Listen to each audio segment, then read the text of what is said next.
You know that search for true, lasting happiness? I think it's a question that has probably crossed all of our minds at some point.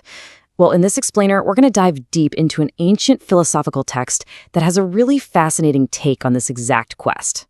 Let's get into it. So this entire philosophy really kicks off with a desire we can all relate to. We're not talking about just fleeting moments of joy, but something profound, something permanent, a kind of eternal bliss. But, that immediately brings up a huge question. Right. So the text gets straight to the point and asks, if we're really chasing this ultimate state, what's the right way to even get there?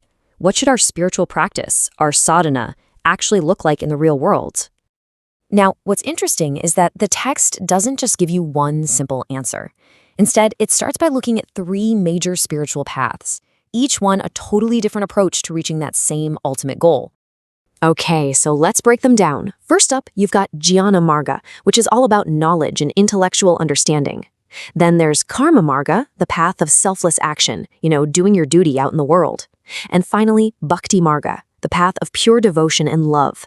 Now, all of these are seen as totally valid, but our source here suggests they might not all be equal. But, and this is a big but, the text points out this really subtle, really powerful obstacle that can pop up on the journey, often when you least expect it, and that's the problem of the ego. And here's the kicker, right? The very pursuit of knowledge or good deeds can actually, unintentionally, feed our sense of self.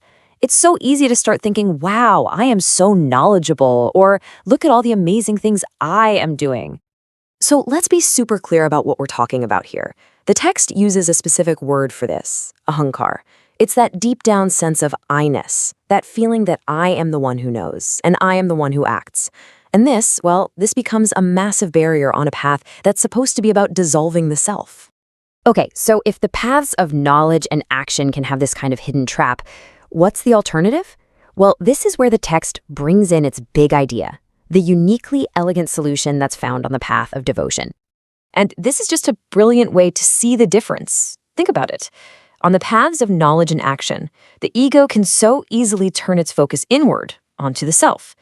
But on the path of devotion, something pretty incredible happens. The ego doesn't just vanish, it gets completely redirected. The I gets replaced with he, or the divine.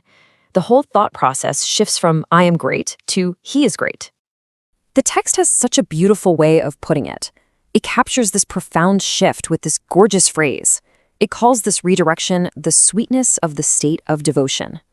See, it's not about fighting your ego, but about offering it up to something so much bigger than yourself.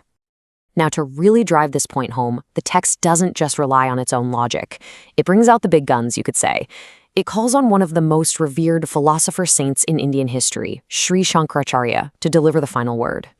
So we've looked at the paths, we've seen the problem with the ego, and we've heard the unique solution that devotion offers. So what's the ultimate conclusion? What really is the supreme path to liberation? And boom, here it is, a direct quote from the man himself, Shankaracharya. Among all the means for liberation, devotion alone is supreme. That is such a powerful statement, and it really serves as the philosophical capstone here, declaring the path of bhakti not just as another option, but as the most exalted of them all. So there you have it. This ancient text makes a pretty profound case for devotion being the supreme way to find that eternal bliss. And it kind of leaves us with this big question to chew on, right? In a world that puts so much emphasis on what we know and what we do, what might it mean to simply devote?